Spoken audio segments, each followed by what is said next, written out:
Tonight on Fear Knocks, we ride a narrow levee after sundown where reeds brush the door and water keeps its own hours.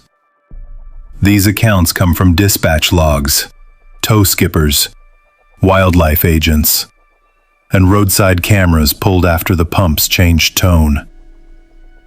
South Louisiana in late summer.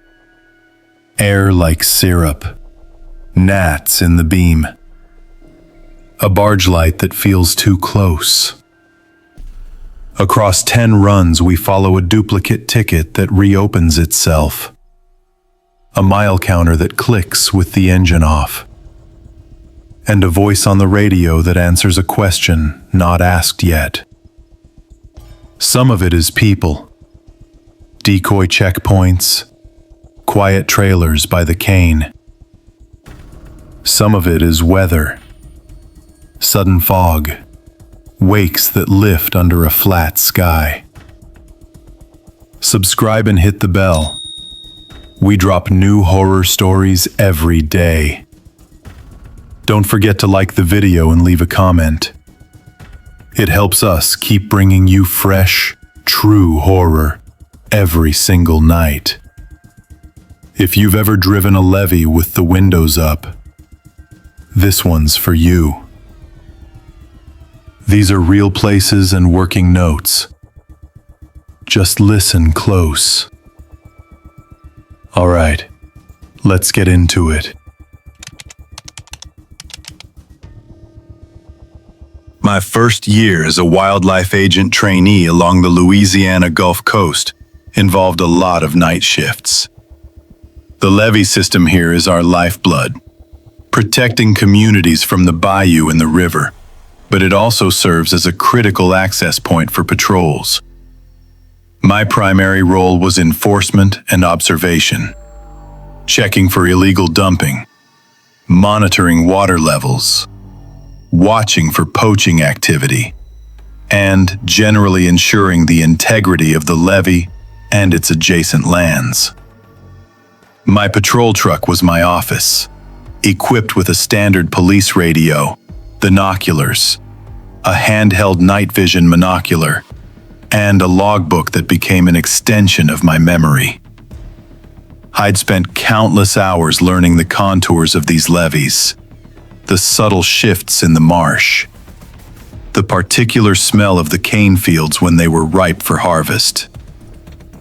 This particular night, the air hung heavy and humid, a typical August evening. The sky was clear, stars sharp against the dark, and the only sound was the drone of cicadas and the occasional slap of water against the levee banks. My shift started at 1900 hours, and by 2300, I was running my standard loop, heading east on the main parish levee road that paralleled the river. This section, past the old pump station turnout, was usually closed to public traffic after dusk. It was considered a maintenance access, and any official activity, like state-mandated repairs or survey work, required a specific permit and, crucially, prior notification to dispatch, logged in the system. That was core protocol. Unexpected closures or detours simply didn't happen without a paper trail and a heads up. As I approached mile 12, my headlights cut through the gloom, revealing something out of place. 2 orange traffic cones, the kind the DOT used, stood starkly in the center of the levee road. Behind them, angled across the lane, was a sheet of plywood, propped against an old oil drum. Scrawled on the plywood in thick, uneven black letters was Detour, road closed ahead. An arrow, crudely drawn, pointed right, towards a narrow, unpaved access road that cut into a dense field of sugarcane. I slowed the patrol truck, my foot hovering over the brake. My logbook showed no scheduled closures, no maintenance, No special events for this section of the levee. I keyed the radio. Dispatch, Unit 737. I'm at mile 12 on the main levee, east of the pump station. Reporting an unexpected road closure and detour setup. Any intel on this? The radio crackled back. Negative 737.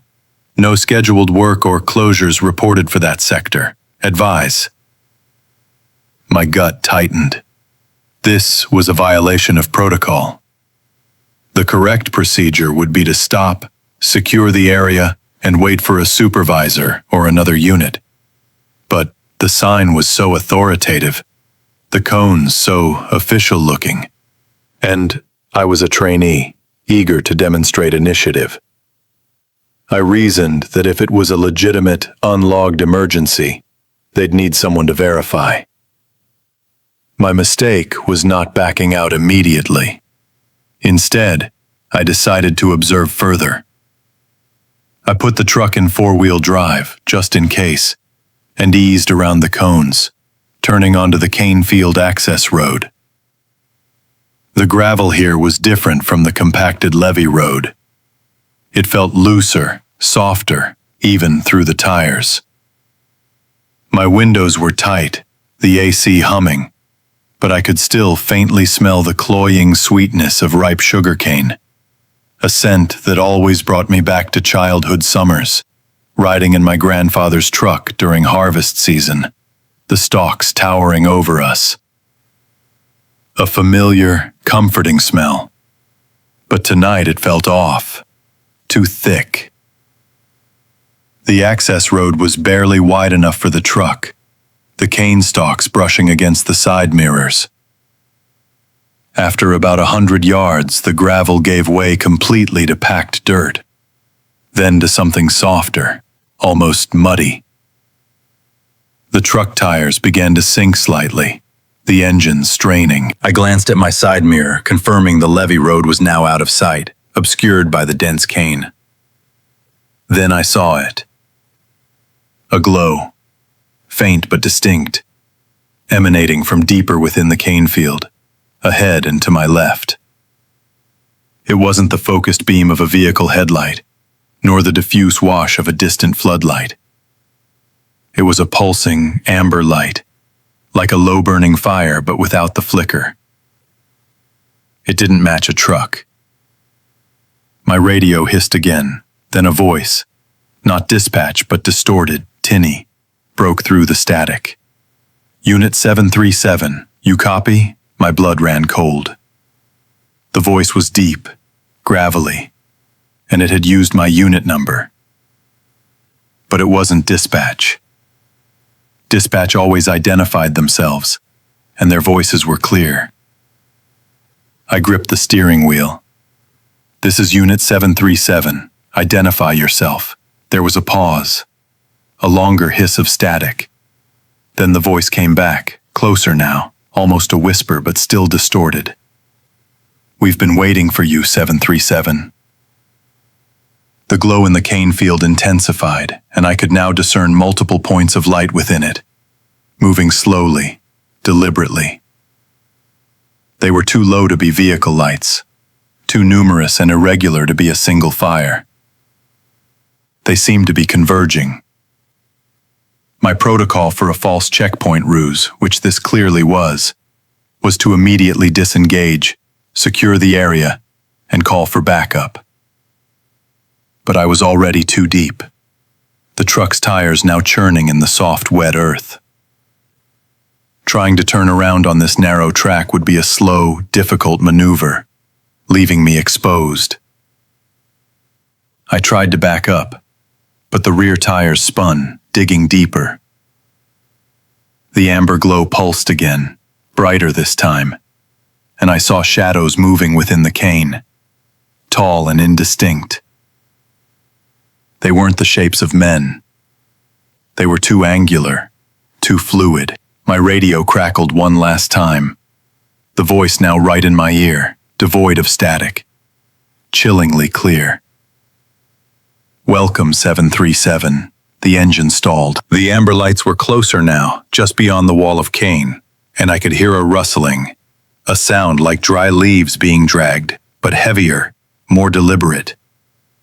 I fumbled for my sidearm, heart hammering against my ribs, but my hands were shaking too badly. The truck was stuck, the radio dead, and the detour at mile 12 had led me to something far beyond any protocol I'd ever learned. I've spent 22 years working the Gulf Coast waterways, pushing barges, running supply boats, doing salvage. From Galveston to Mobile, I know every bend, every sandbar, every tricky current. My boat, a 60-foot push boat with a pair of 1,000 horsepower diesels, is my office, my home away from home. I rely on her, and I rely on the systems that keep us safe. Dual radar, GPS, depth sounder, and especially AIS, the automatic identification system. In these busy intercoastal waters, AIS is your eyes in the fog, your confirmation in the dark.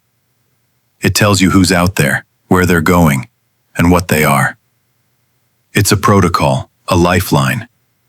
This particular night, we were running light, just a single empty barge headed back to the yard for maintenance. The air had been warm and still all day, but as the sun dipped below the horizon, a thick, wet fog began to roll in off the bayou. It wasn't uncommon for late fall. I could feel the dampness seeping into the wheelhouse, condensing on the console. The smell of salt and marsh grass was heavy, mixed with the familiar scent of diesel from the stacks. I was halfway through my shift, just past a major bend in the ICW, and visibility was dropping fast. I'd already slowed our speed to a cautious 5 knots. I scanned the radar, a green sweep painting a clear picture of the channel ahead.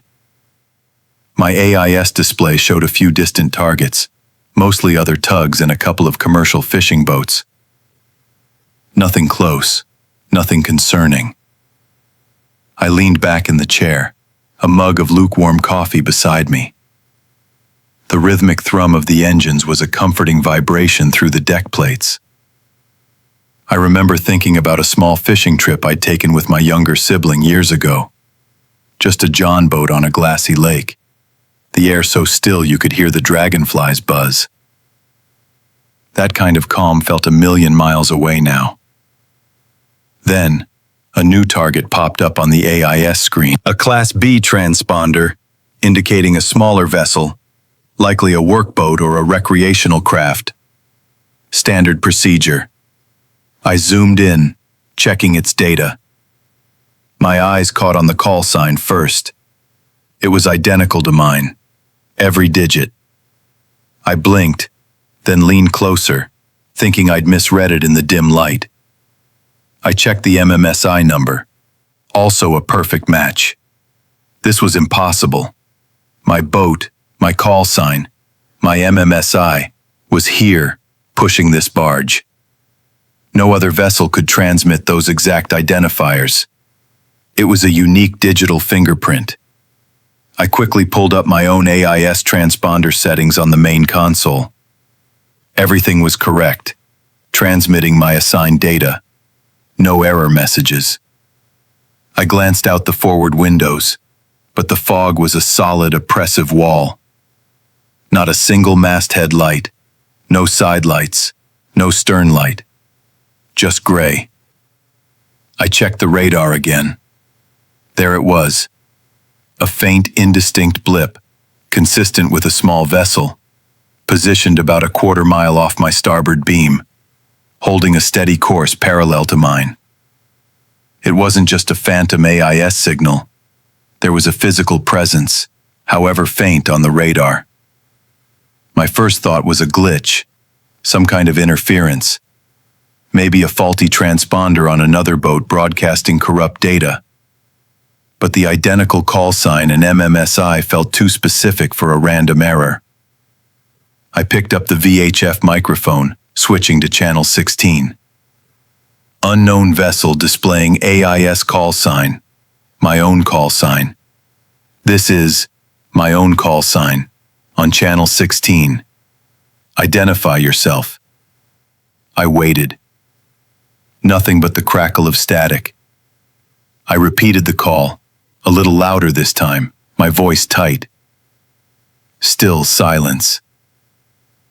I switched to channel 13, the bridge-to-bridge working channel. Unknown vessel displaying AIS call sign. My own call sign. This is my own call sign on channel 13. Identify yourself and state your intentions. A moment of silence, then a burst of static. A voice responded. It was distorted, crackly, barely intelligible. But what froze me was the timbre. It sounded like my own voice, but slightly off, as if played back from a cheap cassette recorder, a fraction of a second too soon. Or maybe a pitch shift I couldn't quite place. And it repeated, "This is my own call sign." I felt a cold prickle on my skin, despite the humid air. I tried again, my voice firmer, trying to cut through the unnerving echo. "Vessel displaying my call sign. You are broadcasting duplicate identification. Please confirm your vessel name and position." The response was another garbled repetition of my last transmission, followed by a low, sustained hum, like a distant generator, cutting out abruptly. The AIS target was still there, maintaining its position, mirroring my course and speed. A quarter mile off my starboard beam, moving with me, a phantom in the fog. I tried a slight course alteration, a few degrees to port, then back to starboard. The AIS target responded instantly, adjusting its own course to maintain the exact same relative bearing and distance. It was like watching my own shadow on the screen. I was so focused on the radar and AIS, I almost missed a minor deviation in my depth sounder, a momentary lapse in my usual vigilance.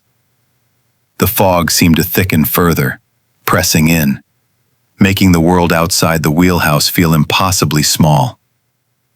I could barely make out the bow of my own barge, a dim shape swallowed by the gray. The faint, sweet smell of honeysuckle, carried on the damp air from some distant shore, drifted into the wheelhouse, a strangely incongruous detail amidst the growing unease. I tried hailing again, demanding identification, asking about their intentions, my voice betraying more of the strain I felt. "You are a potential collision hazard. Identify yourself immediately." This time, the response on 13 was different. Not my voice, but a series of rapid, unintelligible whispers, like several voices speaking at once, too fast to discern. Then, cutting through the whispers, a distinct, chilling sound. The exact sound of my own boat's air horn, a short, sharp blast. My hand wasn't on the lanyard. My horn hadn't sounded. We were approaching the next major bend in the ICW, a tight turn that required careful navigation, especially with a barge. My collision avoidance protocols dictated a wide berth for any unknown vessel. But how do you give a wide berth to something that isn't really there, yet undeniably is? My professional training offered no playbook for this. I decided to abandon the transit for the night. There was a small service dock just past the bend, a place where I could tie off and wait out the fog. It was a deviation from my schedule, but safety was paramount.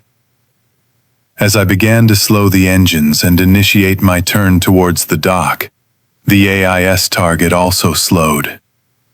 Its course line on the screen curved, perfectly mirroring my own turn, still holding that impossible quarter-mile distance. I made one last, desperate hail, my voice raw.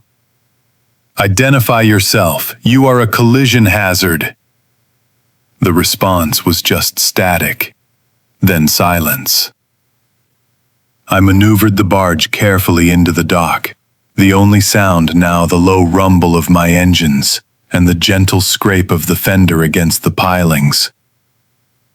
As the lines were secured and the engines idled down, I looked back at the AIS screen.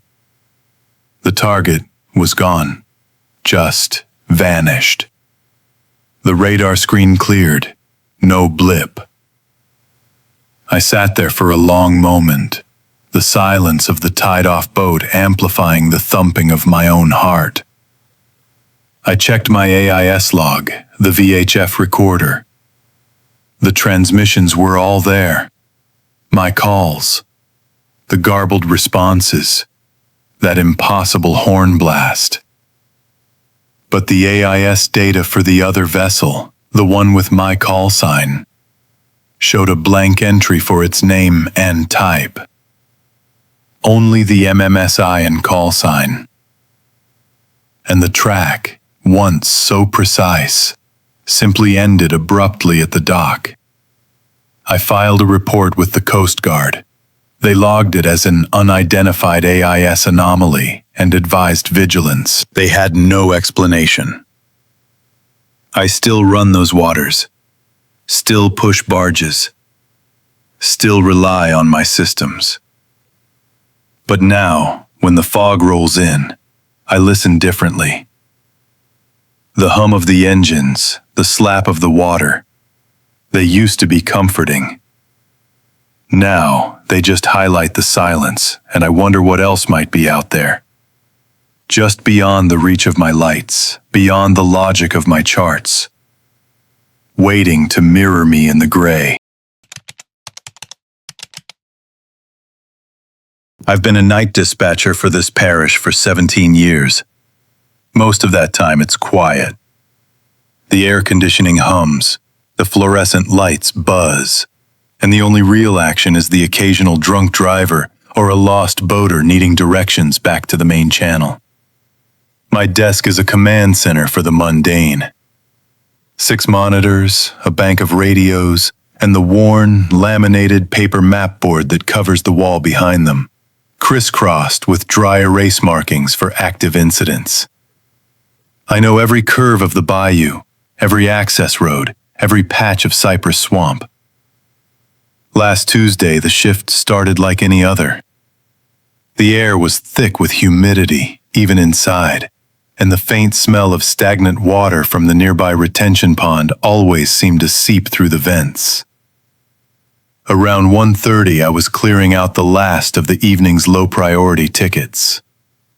One was for a minor power fluctuation reported earlier in the day, affecting a small residential cluster deep in the Bayou Loop, a particularly isolated stretch of homes accessible only by a single, winding road off the main highway.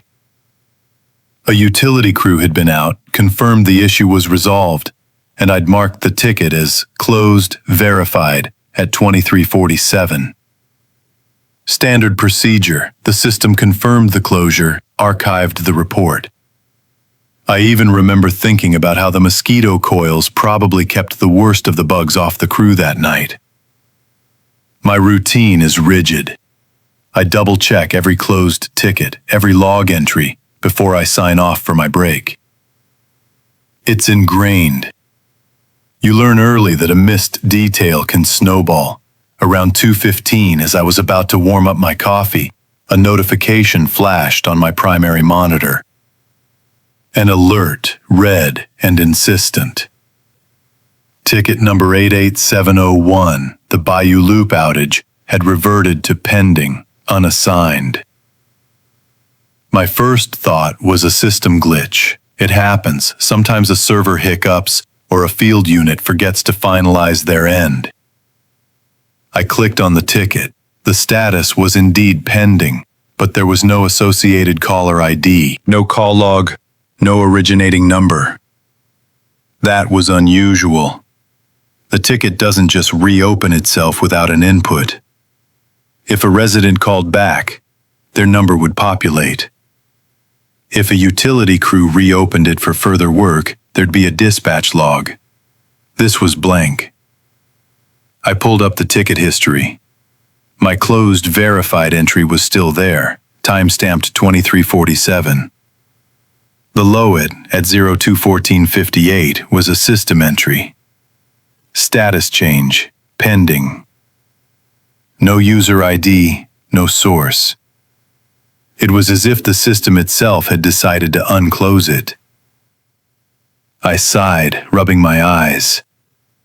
Fatigue often made me miss things. Maybe I'd accidentally clicked something, or the utility crew had submitted a deferred report that triggered it. It was a minor mistake, easily corrected. I'd just close it again. But then I noticed another detail. Under the Notes section, a small paperclip icon indicated an attached audio file. This was highly irregular. A pending ticket with no caller ID, no call log, no associated human action should not have an audio attachment. Audio files are exclusively linked to incoming calls or dispatch recordings. I clicked the icon and the media player popped up. I put on my headset, adjusting the foam earpieces. The recording was short, maybe 5 seconds. The first sound was a distinct, almost musical two-tone chime. Like a doorbell. A porch chime specifically. Then silence for a beat. And then my own voice. 88701, my recorded voice said, clear and precise. I froze. My breath hitched. I pulled the headset off, the plastic cold against my ear. I listened again, this time through the desk speakers, volume low. The porch chime. The beat of silence. My voice, 88701. I knew my own voice. I heard it every shift, repeating numbers, relaying information. But the voice on that recording was flat, monotone. And the breath. There was no intake of air before the numbers. No preparatory inhale, no subtle catch in the throat. Just a perfectly clean, immediate vocalization. As if the sound had been generated, not spoken. It was my voice, but it wasn't me speaking. It was like a digital copy, played without a living source. My heart started to pound. This wasn't a system glitch. This wasn't a mistake. This was impossible. I immediately tried to call the supervisor, but their line went straight to voicemail. It was 2:30. They were likely asleep. I left a terse message, explaining the reopened ticket, the blank caller ID, and the impossible audio. Then I went back to the ticket, my hands shaking slightly. The Bayou loop, isolated. I pulled up the parish's GIS mapping system, overlaying it with the live camera feeds. There were only a few cameras in that area. One overlooking the main Levee road leading into the loop, another at the intersection of the main highway. The Levee camera, Camera 4, covered the exact stretch of road the utility crew would have used. I navigated to the archived footage for Camera 4, setting the time filter from 2300 to 2:30. My fingers fumbled slightly on the keyboard. I scrubbed through the footage, looking for the utility truck. At 2340, I saw it. The utility truck, clearly marked with the parish logo, approached the Levee road. It slowed, signaled, and made the turn onto the access road, disappearing into the tree line. Standard departure. I let the footage play. The road remained empty. 0-100-100, 0-100-100, 0-200-100. Nothing. Then, at 0214 minutes 50 second, just 8 seconds before the ticket status changed, something flickered on the screen. The same utility truck. But it wasn't turning into the road. It was already on the access road, backing out of the tree line. It reversed slowly, its rear lights visible, then straightened, and instead of turning onto the main Levee road, it simply arrived there. It appeared on the Levee road, already oriented as if it had been driving along it, and then it proceeded to drive away from the Bayou loop, heading back towards the highway. It hadn't driven out. It had arrived, facing the wrong direction, then simply departed. It arrived before it turned in. I replayed it, frame by frame. The truck was there, on the Levee road, at 2:14:50. It was not there at 2:14:49. It didn't drive in from the access road. It simply manifested on the main road, already in motion, already facing away from the Bayou loop. I leaned back in my chair, the plastic squeaking. The EOC was silent, except for the hum of the servers. The smell of stale coffee was strong. I stared at the screen, at the paused image of the utility truck, impossibly appearing on a road it had already left hours ago. The protocol for handling system anomalies was clear. Document, escalate, await instruction. But no protocol covered this. No procedure explained a voice without breath, or a vehicle that arrived before it turned in. The ticket, number 88701, still sat there on my screen, glowing red. Pending, unassigned. It was still waiting. For what, I couldn't say. I just stared at the map board, at the familiar lines of the Bayou loop, and wondered what kind of call could possibly come from a place where time and logic had started to unravel. I've been a canal electrician for 15 years, working this stretch of the old system between Lock 5 and the diversion gates. My tools are standard issue: Klein pliers, Fluke multimeter, thermal imager, a heavy-duty lockout-tagout kit, and a logbook that's seen more coffee spills than clean entries.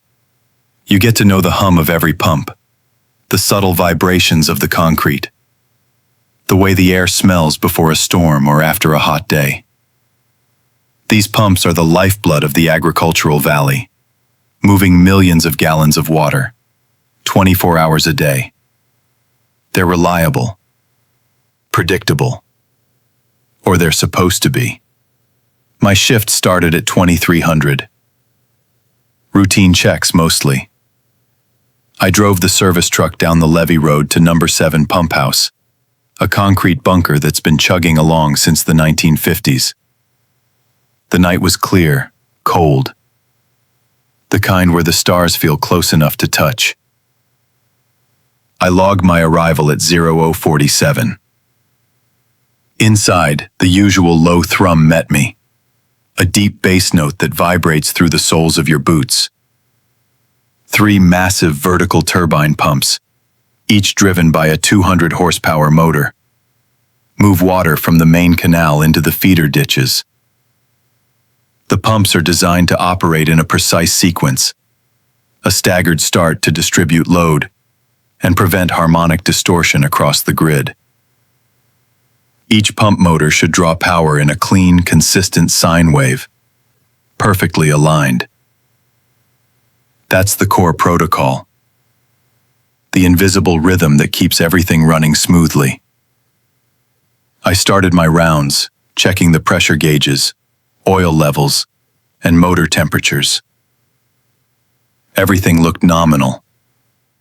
My thermal imager showed no hotspots. The sound, though, was off. It wasn't the familiar synchronized pulse. It was a hum that beat against itself like 2 engines running just a fraction of a cycle out of sync, fighting each other. It was a subtle discord at first, a low thrumming that felt less like sound and more like a pressure in my chest. I checked the main control panel, scanning the current draws for each motor. The numbers were clean, steady, exactly where they should be. No red flags on the digital displays. But the catwalk, A heavy steel grate suspended above the churning water began to shake. Not a gentle vibration from the motors, but a deep, resonant shudder that traveled up through my feet. It felt as if a fully loaded barge had passed below, yet the canal was empty, perfectly still. I walked the length of the catwalk, placing my hand on the steel railing. The vibration was stronger there, a low, guttural growl that seemed to emanate from the very structure of the building. I checked the clock on the wall, a cheap digital unit hooked into the pump house's internal power. It read 2:03. As I watched, it blinked, then reset to 2:03 again, all within the same minute. I initially dismissed it as a glitch, a common issue with those older clocks. I'd seen them freeze or jump before. The hum intensified, no longer just discordant but actively grating. It felt like two massive gears grinding against each other, not quite meshing. I pulled out my multimeter, checking the frequency at the main bus bar. It read 60.01 Hz, then 59.98 Hz, then back to 60.00 Hz, fluctuating more than usual, but still within acceptable parameters. My instruments were telling me everything was fine, but my gut and my ears screamed otherwise. The metallic tang in the air, like static electricity before a storm, grew sharper, even though the night outside remained clear and still. I tried to isolate the source. I went to pump number 1, then number 2, then number 3, placing my hand on each motor casing. They were warm but not hot. The vibration was present in all of them, but it seemed to coalesce in the concrete floor beneath, radiating outwards. This wasn't a mechanical fault in a single pump. This was systemic. My professional protocol dictates that if a pump shows signs of significant phase imbalance or harmonic distortion, it must be shut down immediately to prevent damage to the motor or the grid. But all the diagnostic readouts were green. How do you shut down equipment that, by all measurable metrics, is operating perfectly? I called dispatch. Number 7 pump house. Electrician here. Experiencing unusual harmonics. Readings are stable, but the station feels off. Strong vibration on the catwalk, and the main hum is out of sync. Understood, dispatch replied, their voice crackling slightly through the old radio. Any alarms? Overcurrents? Negative, all green, but it's not right. Keep monitoring. Log any changes. We'll flag it for day shift. I hung up, frustrated. The hum was now a physical pressure, vibrating my teeth, making my vision subtly blurry. The catwalk shook harder, a constant low-frequency tremor. I walked back to the control panel, watching the clock. It read 0217. Then, without blinking, it jumped to 0219. 2 minutes, simply gone. I stared at it, then checked my personal watch, a reliable analog field watch. It showed 0218. The pump house clock was a minute ahead, and it had skipped. This was beyond a cheap digital clock glitch. This was a direct contradiction of a fundamental constant. I remembered a summer afternoon years ago, fishing with my partner on the bank just beyond this levee. The water was still, the air thick with the smell of honeysuckle, and the only sound was the distant drone of a crop duster. Simple, predictable. That memory felt impossibly distant, a world away from the disorienting chaos of number 7. I decided to abandon the monitor and log protocol. My senses were screaming. I couldn't risk a complete system failure based on instruments that seemed to be lying to me. I grabbed my lockout-tagout kit. The plan was to shut down each pump sequentially, perform a full diagnostic, and then try a controlled restart. It was a drastic measure, but the alternative felt worse. I headed for the breaker shed, a smaller, separate concrete building adjacent to the pump house, where the main disconnects were located. The hum followed me, a pulsing thrum that seemed to penetrate the thick concrete walls. As I approached the main breaker for pump number 1, I noticed a faint, high-pitched whine overlaying the deeper hum. It wasn't electrical. It sounded like something under extreme tension, something about to snap. I reached for the heavy handle of the disconnect. My hand trembled. The whine intensified, and the entire breaker shed, a solid, immovable structure, vibrated with a force that made the dust on the concrete floor dance. The hum from the pump house seemed to surge, a wave of distorted sound that washed over me, pressing against my eardrums.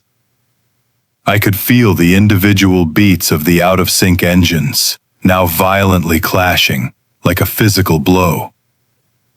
Then, the clock on the breaker shed wall, a twin to the one in the pump house, didn't just blink or jump, it spun. The digital numbers blurred, cycling through random sequences. 12:45, then 07:01, then 23:59, before settling back on 02:19, the same as the pump house. But as it settled, the hum outside the shed abruptly died down, replaced by a single, steady, heavy thrum. I pulled the handle, throwing the main breaker for pump number 1. The whine stopped. The general hum in the pump house didn't cease, but it changed. It lost its violent, clashing quality, becoming a single, deep, resonant drone, still powerful, but no longer discordant. The shaking of the catwalk subsided to a normal operational tremor. I stood there for a long moment, my hand still on the cold steel of the breaker handle. The air no longer tasted of static. I went back to the pump house. The clock on the wall now read 02:21, ticking forward normally. The remaining 2 pumps ran with their familiar, synchronized thrum. No alarms, no overcurrents, no visible damage.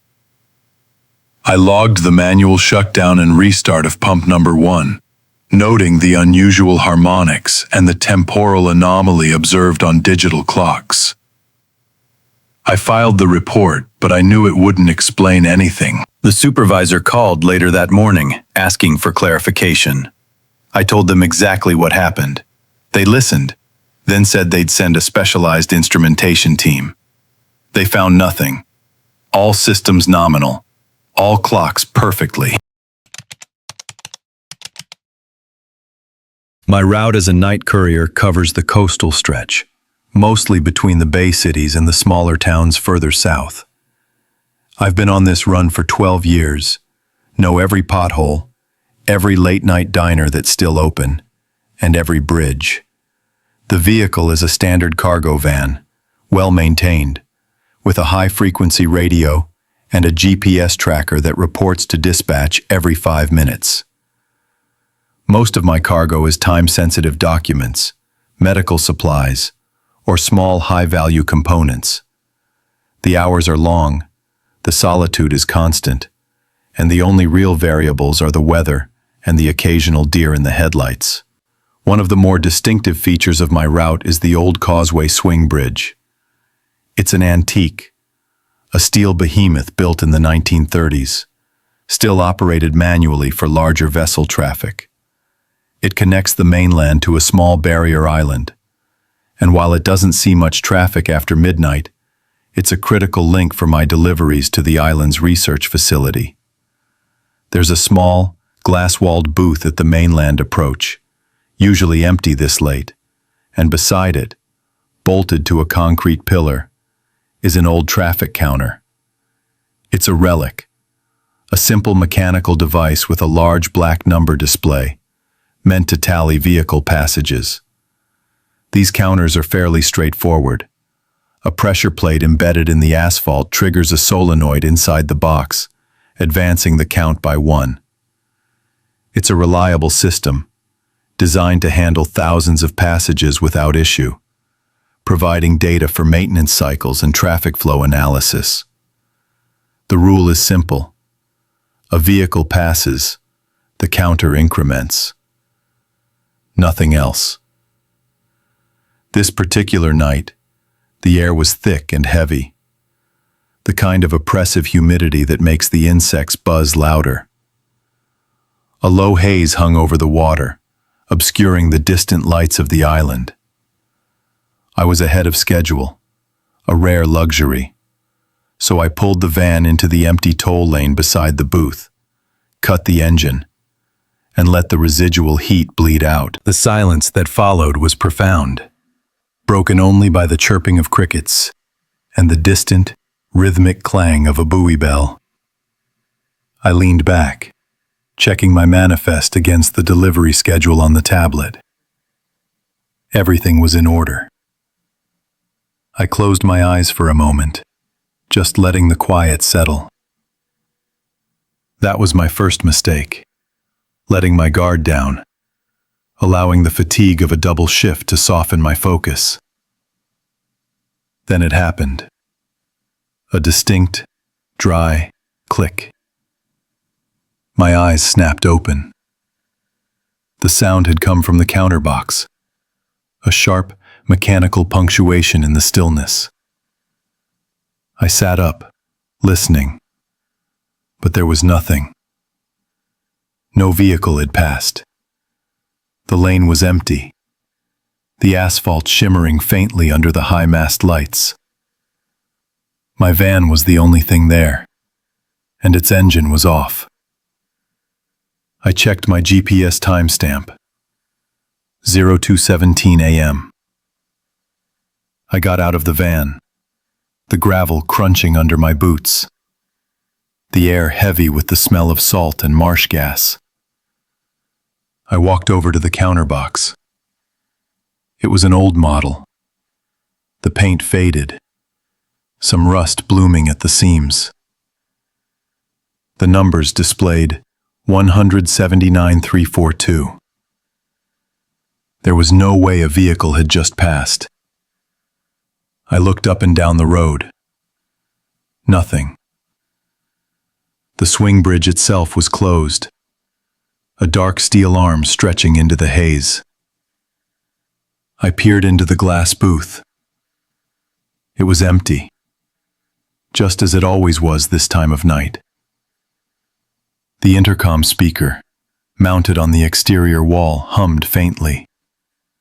A low, breathy static, like someone had just turned it on and was waiting to speak. It was a familiar sound, but tonight it felt heavier, more present. I dismissed it as a glitch, maybe a loose spring finally giving way inside the old mechanism. These things happen. I even considered logging it as a malfunction. But my protocol for reporting equipment failure usually required a clear cause. A phantom click didn't quite fit. I leaned against the van, pulling out my thermos. The coffee was lukewarm, but the bitterness was a welcome jolt. I remembered a summer evening years ago, sitting on the porch with my grandfather, listening to the cicadas. Simple, quiet moments. This moment was quiet too, but it felt wrong. I took another sip, my gaze fixed on the bridge, then on the dark water beyond. The haze was thicker now, swallowing the horizon. And then, faintly, from across the water, where the barrier island began, another distinct click echoed back. It was delayed, a beat or two after the first, but unmistakably the same sound. My breath caught. There was another counter on the far side of the bridge, a matching unit that tallied traffic exiting the island. But that one was miles away, across the span. For both to malfunction simultaneously with that specific timing was beyond coincidence. It implied something had just crossed the bridge, something that had triggered both counters. I pulled out my radio. "Dispatch, this is Courier Unit 7. Copy?" A crackle, then the sleepy voice of the night dispatcher. "Unit 7, go ahead." "Dispatch, I'm at the Old Causeway Bridge, mainland side. Did we have any bridge openings logged in the last 5 minutes? Or any traffic reports for this area?" A pause. "Negative, Unit 7. Bridge log shows last opening at 23:45 for the fishing trawler. No traffic reported since then. Why do you ask?" I hesitated. "Just a sensor anomaly, dispatch. Nothing critical. Stand by." I didn't want to sound like I was seeing things. Sensor anomaly was vague enough. But the protocol for reporting unusual activity felt inadequate here. How do you report an invisible passage? I got back into the van, my eyes scanning the road, the bridge, the dark water. The intercom still breathed its low static. The numbers on the counter box still read 179,342. But I knew it had clicked. I could feel the hair on my arms prickling. The air in the van felt colder than it should have been. I started the engine, the rumble a welcome, familiar sound against the unnatural quiet. My delivery was waiting. As I drove onto the bridge, the steel grating hummed under the tires. The mist felt like it was pressing in, clinging to the windshield. I kept my speed steady, but my eyes darted to the empty passenger seat, then to the rearview mirror. Nothing. Just the dark road receding behind me. I crossed the main span, the old bridge groaning slightly as it always did. And as my front tires touched the asphalt on the island side, I heard it again. A faint click. This time from behind me, from the counter I had just passed. I glanced at the side mirror. The numbers on the mainland counter were still 179,342. But I knew. I completed the delivery at the research facility, dropped the packages, got the signature from the night technician, who looked as tired as I felt. The entire time my mind replayed the clicks. On the return trip, the bridge was still shrouded in mist. I drove slowly, my windows down, listening. The intercom on the mainland side was silent now, the hum gone. The counter box still displayed 179,342. But I knew it had clicked. Twice. And then a third time as I left the island. My log for the night was clean. No incidents, no delays. Dispatch had nothing unusual to report. But I drove home with the distinct and unsettling knowledge that something had used that bridge tonight. Something unseen, unheard, except for the precise mechanical tally of its passage. The bridge counter, an old, reliable piece of machinery, had recorded a journey that never happened, for a traveler no one could see. And there was no protocol for that. I've been a game warden for 17 years, most of that time spent patrolling the waterways and wetlands of the lower delta. You learn to read the water, the way the light hits the cypress knees, the subtle shift in current around a submerged log. You learn the sounds of the night, the cicadas, the bullfrogs, the distant rumble of a barge on the main channel. And you learn the shapes, especially the shapes in the water. My patrol boat, a 19-foot aluminum flat bottom, cut a slow path through the glassy surface of the oxbow. It was well past midnight, the kind of humid August night where the air hung heavy and still, pressing down like a damp blanket. The sky was a flat, starless expanse, reflecting the boat's navigation lights in the black water. My primary objective was a routine check for illegal trot lines and cast nets, but mostly it was about presence. Letting folks know we're out here, watching. I kept the engine at a whisper throttle, just enough to maintain steerage. The spotlight, a powerful LED unit mounted on the bow, stayed off.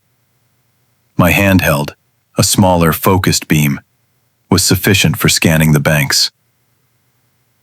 It's standard protocol to approach quietly, to observe before being observed. Most of what I'm looking for at this hour involves human activity, but wildlife is always a factor. Gators especially are nocturnal hunters.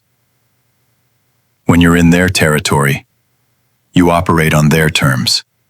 My routine for spotting alligators is ingrained. Low beam sweep of the water, looking for the telltale ruby red eye shine. A gator's eyes reflect light like a cat's, but with a distinct crimson hue. Once you get that flash, you narrow the beam, identify the head, then the body. Size and position tell you a lot about its intent. You learn to differentiate between a territorial male, a wary female, or a juvenile just cruising. I've tagged hundreds over the years, relocated dozens, and given more than a few folks a stern warning about feeding them. They're predictable, powerful, and essential to the ecosystem. Tonight, the oxbow was dead calm, a perfect mirror. The air was thick with the scent of damp earth and decaying water lilies, a sweet, cloying perfume that always reminded me of the deep summer. I remember fishing this very oxbow with my grandfather when I was a kid, pulling up bluegill and crappie, the sun hot on our necks. It was a simpler time, when the biggest worry was a tangled line. My handheld beam swept the dense wall of reeds to starboard, just ahead of the boat. That's when I saw it. A V-wake. It was distinct, clean, perfectly formed, moving steadily out from the reeds and across the water toward the center of the oxbow. The kind of wake a large alligator makes when it's moving with purpose, just below the surface. My thumb instinctively went to the spotlight toggle. But before I could engage it, I hesitated. There was no eye shine, no head, no visible body, just the wake. My first thought was a fully submerged gator, maybe one that had just taken a dive. But even a submerged gator creates a subtle disturbance, a ripple at the surface where its back breaks the plane, or a slight rise where its head pushes water. This was different. This was just the V, perfectly sculpted, moving with an undeniable momentum. I kept the handheld low, sweeping the water in front of the wake, then behind it, trying to catch any glimpse of its source. Nothing. The V-wake continued its steady trajectory, approaching the bow of my boat. It moved without the characteristic lift of a gator's back, without any hull shadow beneath the surface. It was as if the water itself was parting, creating the disturbance without an object to displace it.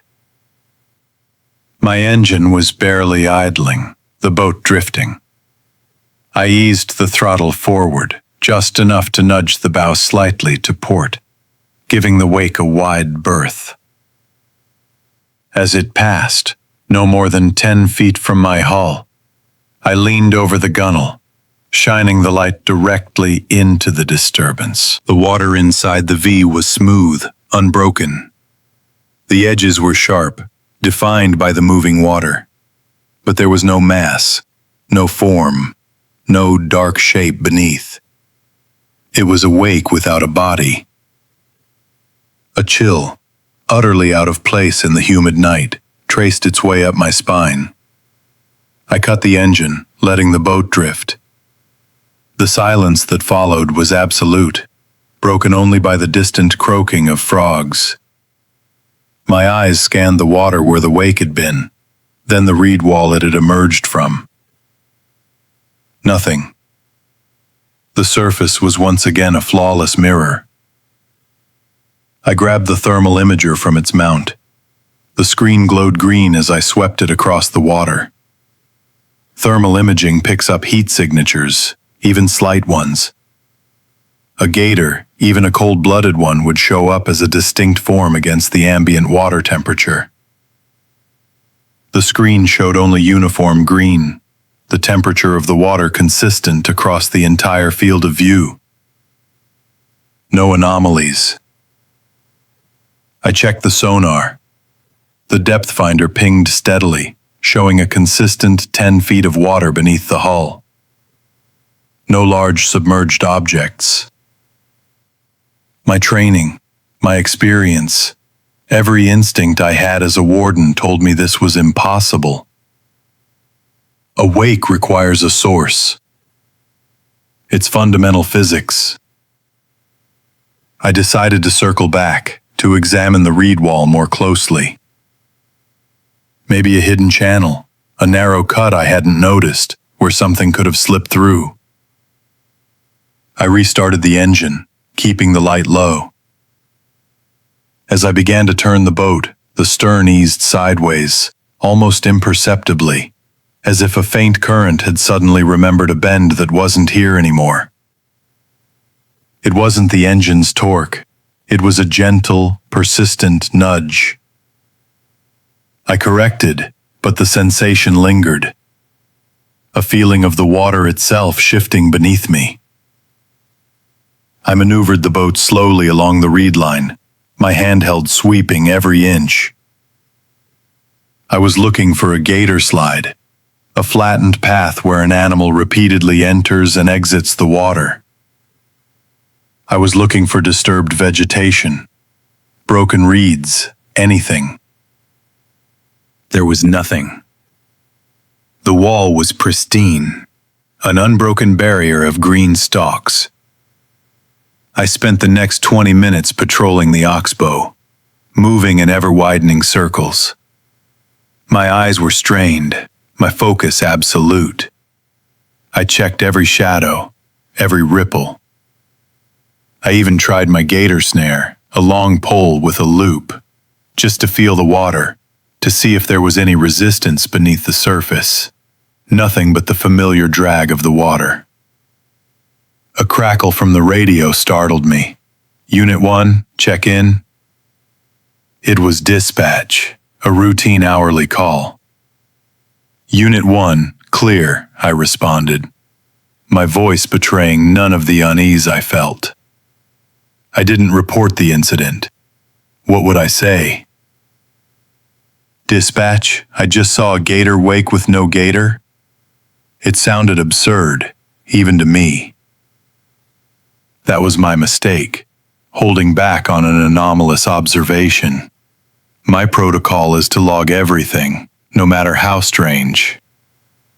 But this felt different, unreportable.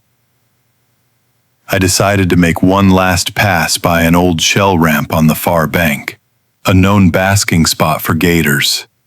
It was a natural sloping incline, littered with bleached freshwater clamshells. Often, you'd find several gators hauled out there, soaking up residual heat. I approached cautiously, cutting the engine 100 yards out. I drifted the rest of the way, my spotlight sweeping the ramp. It was empty, not even a turtle.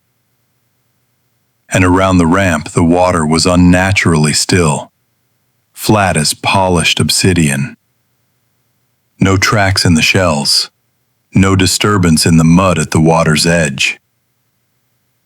I turned the boat to leave the oxbow, heading back towards the narrow cutoff that led to the main river. As the bow swung around, my eyes were drawn back to the reed wall, and there it was again. Another V-wake. Smaller this time, perhaps, but just as distinct. Just as clean. It was emerging from the exact same spot in the reeds, moving steadily, deliberately, but in the opposite direction, towards the cutoff, towards the main channel. Still no source. No eyeshine, no head, no body. A profound sense of dread settled over me. This wasn't an illusion. This wasn't a trick of the light or a submerged log. This was a pattern. I felt a distinct coldness in the air around me, a stark contrast to the oppressive humidity. I kept the light low, but this time, I aimed it directly into the path of the wake, trying to catch any disturbance, any ripple that wasn't part of the V. There was nothing.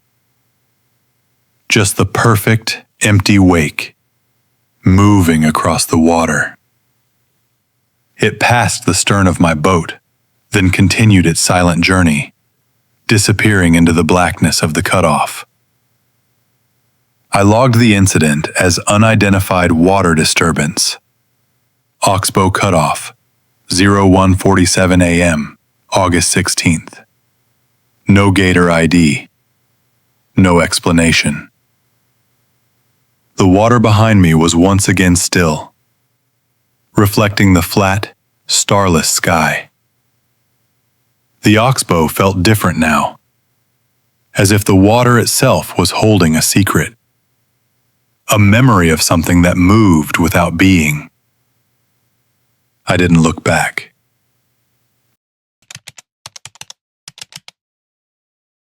I've been a roadside infrastructure inspector for 17 years.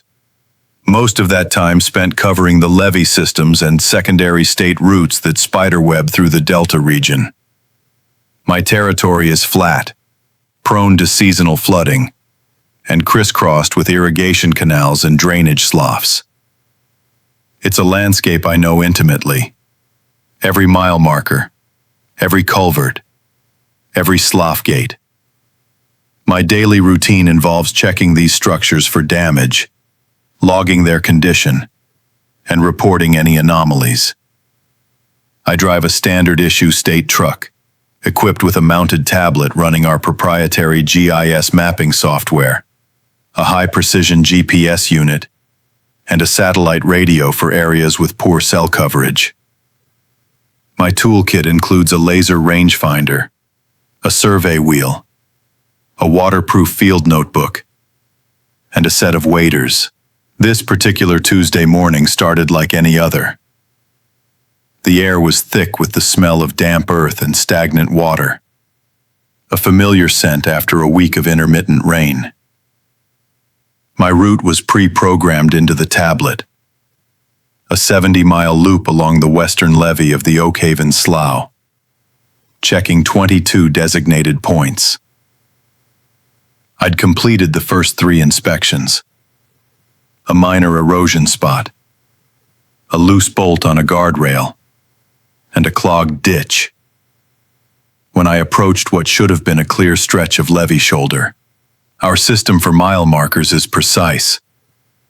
They are placed every half mile, uniform in design. A reflective green sign with white numbering, anchored to a concrete post.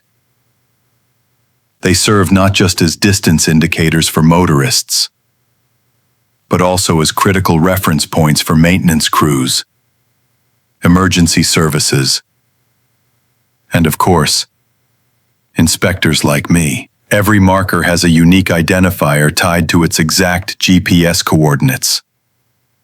The rule is simple. If there's a marker, it's visible, upright, and readable. If it's not, it's logged as damaged or missing. There is no ambiguity. My truck's GPS showed me approaching mile marker 43.5, but as I rounded a gentle curve, the levee shoulder ahead looked wrong. The usual dry, gravelly crown was submerged under a thin, glassy sheet of water, reflecting the overcast sky like a mirror. It wasn't a deep flood, maybe 6 inches at its deepest point, but enough to obscure the road's edge. My first thought was that the recent rains had caused an unexpected overflow from the adjacent slough, perhaps a blocked culvert I hadn't yet reached. I slowed the truck, scanning the water. Then I saw it. A faint, rectangular shimmer just beneath the surface, exactly where mile marker 43.5 should have been. The top edge of the green reflector, barely visible through the water. This was an immediate red flag. Mile markers are always installed on dry ground, well above the typical high water mark. For one to be submerged, even partially, meant something significant had shifted. I pulled the truck onto the higher, dry ground of the levee, engaged the parking brake, and grabbed my waders. The water was cold as I stepped in, seeping around the tops of my boots despite the seals. The sloshing sound was the only thing breaking the quiet of the morning. I moved carefully, testing the ground with each step. The bottom was firm, not muddy. As I got closer, the reflector became clearer. It was indeed mile marker 43.5, but something was off. The numbers, usually bold and clear, seemed reversed. I knelt, ignoring the chill. Reaching into the water, I wiped a film of algae from the reflective surface. The numbers were definitely backward. 5.34 instead of 43.5. It was as if the sign had been installed facing the wrong direction, or perhaps a mirrored version. I ran my hand over the concrete post. It felt solid, deeply set, not like it had been recently moved or tampered with. The ground around it was undisturbed, just submerged. My GPS unit, clipped to my vest, confirmed my position. 34.123456, minus 121.789012. Squarely at the coordinates for mile marker 43.5. The tablet's map showed the marker icon blinking green, indicating its expected presence. This was beyond a simple logging. I pulled out my waterproof field notebook and jotted down the anomaly. MM 43.5 submerged, numbers reversed, 5.34. Water depth approximately 6 inches. I tried to recall if I'd ever seen a mile marker installed backward. In 17 years, never, not once. It was a basic error, something a junior crew member might make, but it would have been caught immediately. I remembered a time, early in my career, when I'd accidentally recorded a culvert's diameter in centimeters instead of inches.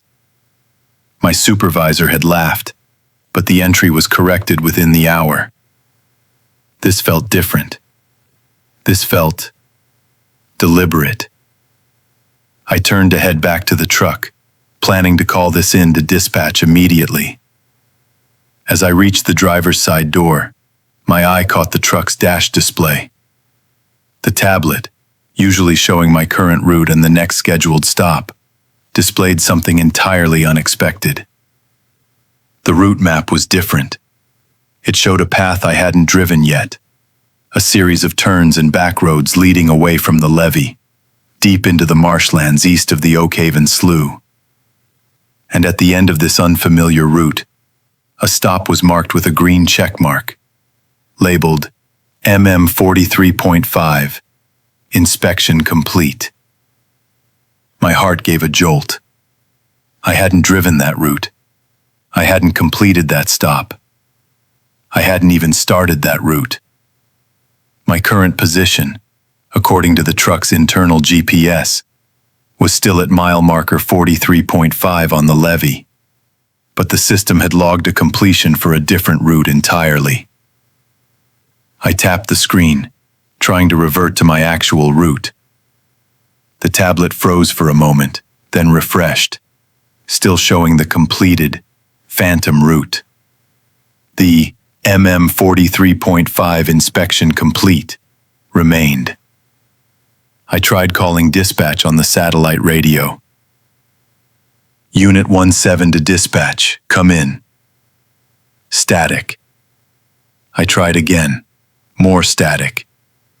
The signal strength indicator showed full bars but no connection. I glanced at my personal cell phone, tucked into my chest pocket. No service.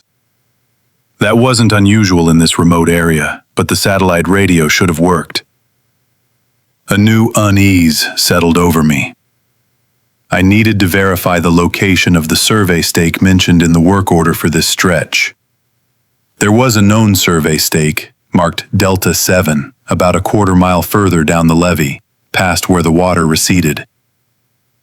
It was a standard check for ground stability. I decided to walk it, needing to clear my head. The walk was uneventful. The water quickly gave way to dry ground. I found Delta 7, a weathered wooden stake with a small metal plate, exactly where it should be. Its coordinates matched my GPS. Everything about it was normal. I logged its condition, then turned back, my mind still grappling with the truck's display. When I returned to the truck, the dash display was unchanged. The phantom route, the completed stop.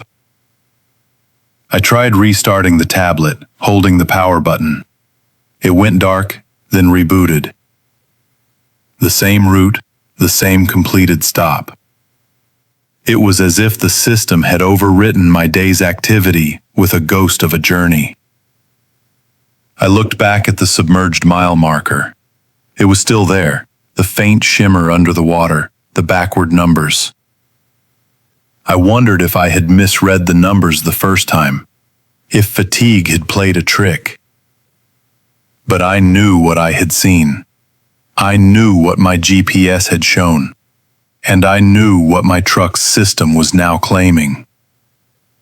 I was here, but the system said I was somewhere else, and that I had already finished.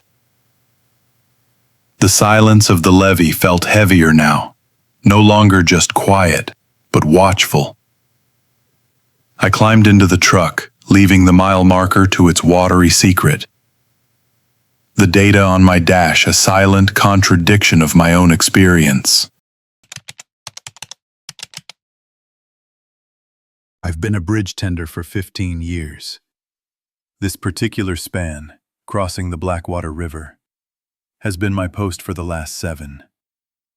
It's a quiet stretch, mostly commercial barges and pleasure craft on weekends. My shift starts at 2200, runs straight through to 0600. Night work, mostly. The control shack sits high above the water, a solitary steel box with windows on all 4 sides, offering a commanding view of the river and the surrounding marsh. Tonight, though, the view was a thick, soupy fog, rolling in low and heavy from the bay. Visibility was down to maybe 50 yards, max. Standard procedure in these conditions is to activate the foghorn every 30 seconds, and for any vessel approaching, to maintain strict radio contact. My primary tool is the VHF Marine Radio, Channel 13. It's the lifeline out here, connecting me to the tow captains, the Coast Guard, and occasionally local dispatch. Every transmission, every clearance, every acknowledgement is logged, time-stamped, and recorded. Precision is paramount. A typical request for passage goes like this.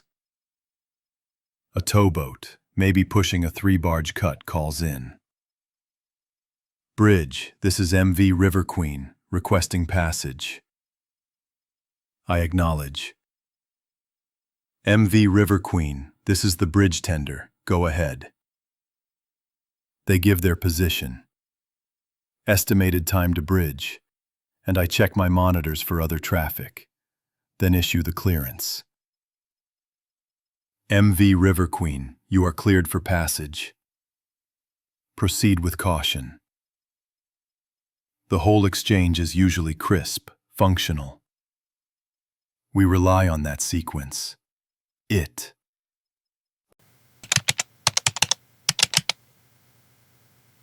It was the kind of heat that pressed down from all sides, not just the sun.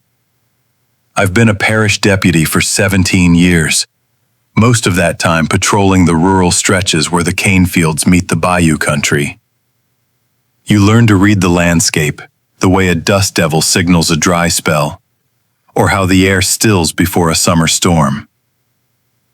My patrol vehicle, Unit 3, was an extension of me.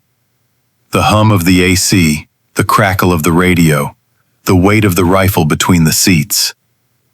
Routine was the backbone out here. Check on the fishing camps. Keep an eye on the irrigation pumps. Respond to the occasional stray livestock call. The parish line, where our jurisdiction ended and the next began, was a common turnaround point, often marked by nothing more than a faded sign or a shift in the road's asphalt. On that Tuesday afternoon, around 14:30 hours, I was running the usual route along the old sugarcane access roads, heading west towards the parish line. The cane was high, thick, and already starting to yellow at the tips, ready for harvest. The air conditioning in the unit was struggling, and I could feel the sweat gathering at my collar. I remembered a fishing trip I'd taken with my father when I was a boy. The way the heat felt then, too, but it was a different kind of oppressive. That heat had promised a cool dip in the water. This heat promised only more heat. My eyes swept the field road spur that branched off the main track, a narrow, overgrown lane used mostly by farm equipment. That's when I saw it. A trailer. Not a farm trailer, not a flatbed. This was a utility service unit, the kind with an enclosed box, side compartments, and a roof rack for ladders. It was parked about 50 yards down the spur, half hidden by the cane. Too far off the main road to be just pulled over. Too isolated for a legitimate service call. My first thought was abandoned property. Happens sometimes. Contractors finish a job, leave a piece of equipment behind, forget to pick it up. Standard procedure: approach, identify, run the plate, contact dispatch. I clicked on the dash camera and called dispatch. Unit 3, I'm checking on an apparent abandoned service trailer on the field road spur, approximately 1.5 miles east of the parish line. Requesting a plate check. I slowed the cruiser, pulling off the main track onto the gravel spur. The tires crunched, and the dust plumed behind me. As I got closer, the details sharpened. The trailer was white, with what looked like reflective safety tape running along the sides. There were stenciled numbers and a generic company logo, something like Utility Services Group. But the font was off, slightly crude. From a distance, it looked convincing. Up close, it was like a kid's drawing of a truck. I pulled up about 20 feet behind it, leaving enough room for a safe approach. The sun glinted off the rear, and that's when I saw the license plate. It was a Louisiana plate, but the registration sticker was for a recreational boat trailer. Not a utility trailer. A bass boat. My gut tightened. This was more than just abandoned equipment. This was an imposter service unit. I stepped out of the cruiser, the oppressive heat immediately wrapping around me. The air was thick with the smell of sun-baked cane and damp earth. I drew my sidearm, keeping it at low ready, and approached the trailer cautiously. The side compartments were all padlocked. One of the padlocks, a shiny brass master lock, looked brand new. It had that factory sheen, not a single scratch, not a speck of rust. It had never seen rain. I ran the recreational plate number again through dispatch, confirming the mismatch. Dispatch, negative on the utility trailer. Plate comes back to a recreational boat trailer, registered out of Iberia Parish. Looks like a fabrication. The radio crackled with static. The signal weak out here. Dispatch acknowledged, but the response was garbled. I took a photo of the plate with my department-issued phone. I circled the trailer slowly. The reflective tape was peeling in places, revealing dull white paint beneath. The stenciled logo was uneven, almost as if done freehand. This was no professional outfit. This was someone trying to look like one. What was inside? What was the purpose? No tools were visible on the roof rack, just empty brackets. As I reached the front of the trailer, near the hitch, I heard a sound. A dry, rustling scrape, like fingers dragged across glass. It was the cane, swaying in a phantom breeze that didn't reach me. But it sounded too deliberate. I paused, listening. Nothing. Just the hum of distant insects and the faint drone of the AC from my cruiser. I was about to check the hitch lock when a figure emerged from the cane field, about 30 yards ahead, further down the spur towards the parish line. It was a man, tall and gaunt, wearing a wide-brimmed hat that shadowed his face. He was dressed in dusty work clothes, but they didn't look like utility company attire. He held a long, thin cane, tapping it lightly on the ground. He didn't speak. He just raised a hand, waved me forward, then pointed past him, further down the spur. The gesture was clear. Go that way. My mind went blank for a second. The sudden appearance, the silent instruction, the way he just knew I was there. My training screamed for me to challenge him, to question his presence, to secure the scene. But something in his deliberate, almost ancient movement, or perhaps the sheer incongruity of the moment, caused me to hesitate. I didn't raise my voice. I didn't question. I felt a strange compulsion, a momentary lapse in my professional procedure. I just nodded, a small, involuntary movement. I got back into Unit 3, the AC feeling like a blast of ice after the heat. My hand trembled slightly as I put the cruiser in drive. I logged the interaction. Subject, unknown, male, provided directional instruction. It felt insufficient. I drove past the suspicious trailer, past the man, who remained motionless, his cane tapping the ground once more as I passed. The sound was unnervingly precise. He had pointed towards a clearing about a quarter-mile further down, right at the parish line. As I approached, I saw a construction site. Not an active one, not yet, It was a cleared patch of earth, with rebar grids laid out, awaiting concrete. This was the future site of the new parish way station, a project that had been delayed for months. The way slab hadn't been poured yet. It was just a skeletal outline of what was to come. I stopped the cruiser at the edge of the clearing. The man was gone. He had vanished back into the cane. I looked back down the spur. The white trailer was still there, shimmering in the heat haze. I tried to raise dispatch again, to report the strange encounter, to request a unit to secure the trailer. But the radio was all static. I switched to my cell phone. No signal. I sat there for a full minute, the engine idling, the AC blasting. The way slab, an empty promise of concrete and steel, stretched out before me.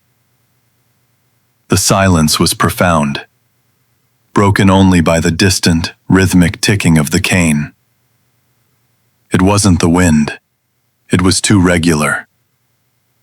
I drove back, intending to confront the trailer again, to wait for backup, to do what I should have done the first time.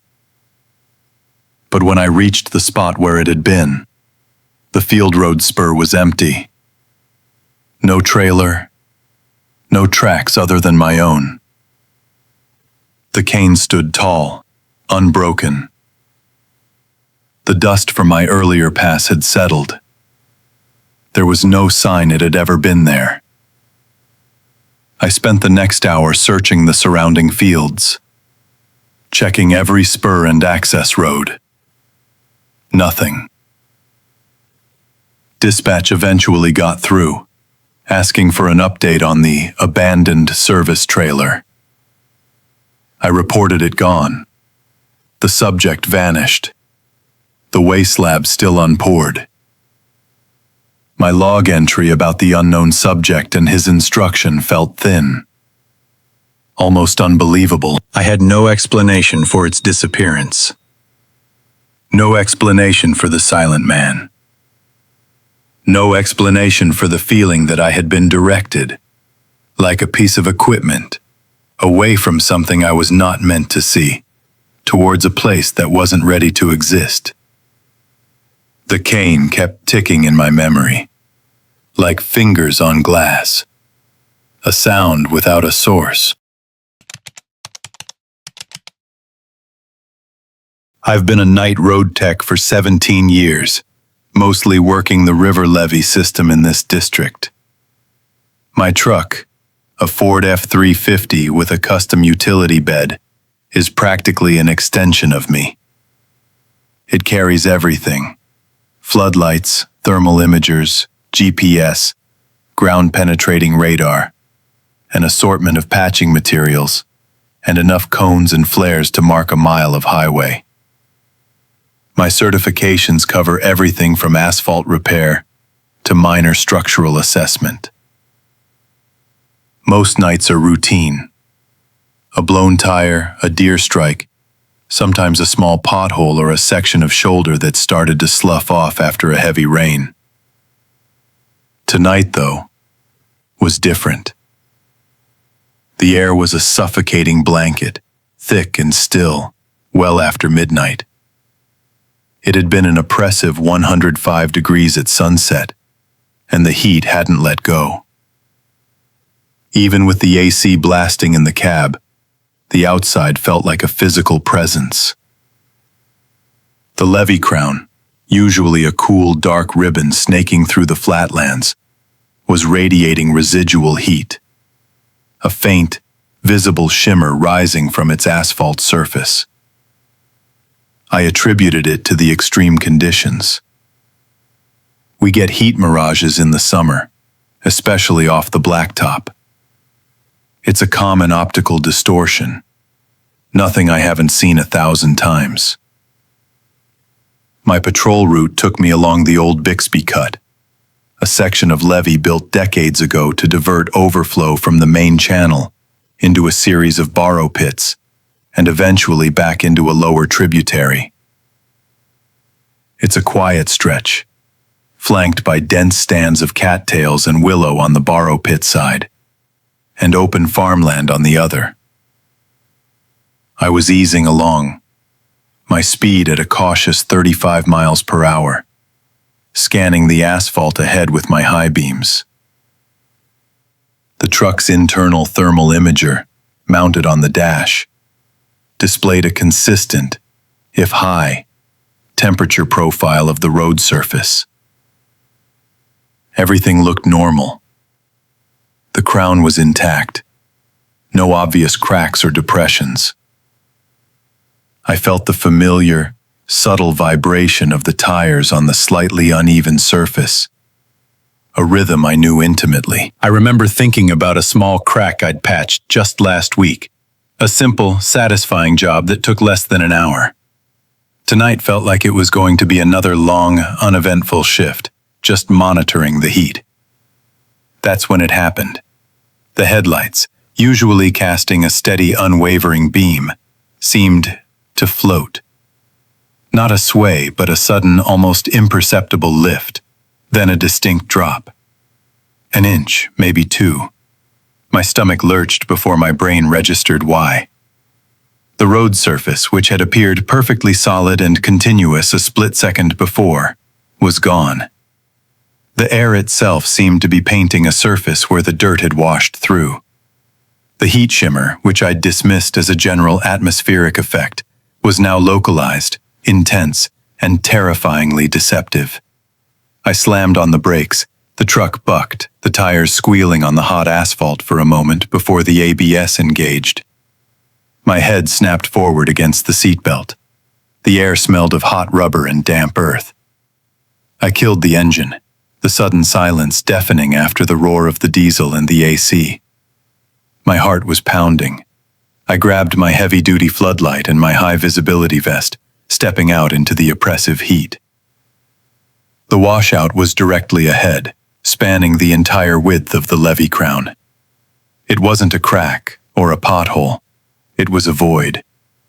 The asphalt had collapsed into the borrow pit below, taking a significant chunk of the levee with it. My headlights, now shining into the chasm, illuminated a jagged, fresh cut in the earth, perhaps 15 feet deep, extending at least 20 feet across. The old culvert outfall, usually hidden beneath a thick mat of weeds and soil, was now fully exposed, a dark, gaping maw at the bottom of the pit, water still trickling from it. My first protocol was to secure the site. I grabbed a handful of cones and flares, but as I approached the edge, the ground felt soft, unstable. More of the levee could go at any moment. Standard cones wouldn't cut it. I needed heavy-duty barricades, a full closure, and a wide perimeter. I pulled out my handheld thermal imager. The readings from the washout were bizarre. Instead of a uniform cool where the earth was exposed, there were pockets of intense heat, far hotter than the ambient air, radiating from deep within the cut, almost as if something was burning down there, but without any smoke or visible flame. The shimmer wasn't just over the washout, it was rising from it, distorting the air above the void so profoundly that it created a convincing visual illusion of a continuous road surface. It was like looking through heat-distorted glass, but the glass was the air itself, and it was telling a lie. I pulled out my satellite phone, my hands slick with sweat. Dispatch, this is Unit 10 Alpha. I'm at the Bixby Cut, mile marker 17. We have a catastrophic washout. Full levee crown collapse. Estimated 20 feet wide, 15 deep. Culvert outfall exposed. Request immediate heavy equipment, full road closure, and a structural engineer. This is not a standard erosion event. Copy 10 Alpha. Dispatch's voice crackled. Mile marker 17, Bixby Cut. Catastrophic washout. Requesting heavy equipment, closure, engineer. Any injuries? Negative, no injuries. I almost drove right into it. The heat shimmer completely obscured it. It looked solid, dispatch. Like the road was still there. I could hear the tremor in my own voice. It was a minor mistake. A moment of overconfidence in my ability to read the road, but it could have been fatal. I should have slowed down the moment I saw the persistent, heavy shimmer, instead of dismissing it as typical. I should have trusted my gut, not just the thermal readout. I walked closer, shining my floodlight into the pit. The light seemed to be absorbed by the shimmering air, refusing to penetrate the depths as it should. The trickle of water from the culvert outfall was audible. A faint gurgle, but beneath it, I could discern a low, resonant hum. It wasn't the sound of a pump or distant machinery. It was too deep, too organic, like a vast subterranean chord being struck. I focused the floodlight on the culvert opening. The hum seemed to grow louder, or perhaps it was just the echo off the exposed earth.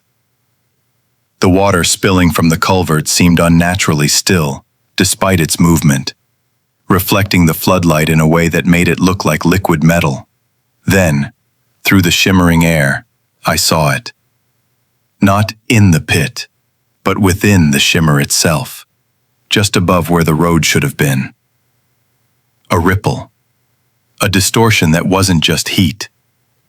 It was like a shadow but made of light, stretching and contracting, taking on vague, impossible shapes. It was transparent, yet it blocked the light from my floodlight in places, creating shifting voids in the beam. It was the air, painting a surface, but the surface was a lie, and something else was moving behind the lie. Dispatch, I tried again, my voice barely a whisper. I'm getting some unusual thermal signatures here, and visual anomalies. The shimmer, it's not just heat. There's something in it. Something moving. The line went dead. Not static. Not a dropped call. Just a sudden, absolute silence. I checked the phone. Full signal strength. I tried to redial, but the screen froze, then went black. I tried my truck's comms. Nothing but dead air. The protocol for reporting a major incident, for maintaining contact, was completely abandoned. I was alone. The hum from the culvert outfall intensified, vibrating through the soles of my boots. The shimmering, shapeless distortion above the void seemed to grow, pulsing faintly. The heat pressed in, heavy and suffocating. The road was gone, replaced by an illusion, and whatever caused that illusion was still there, shifting in the hot, still air above the cut. I stood at the edge of the chasm, my floodlight beam swallowed by the impossible space, waiting for a backup that might not know where I was or what I was facing.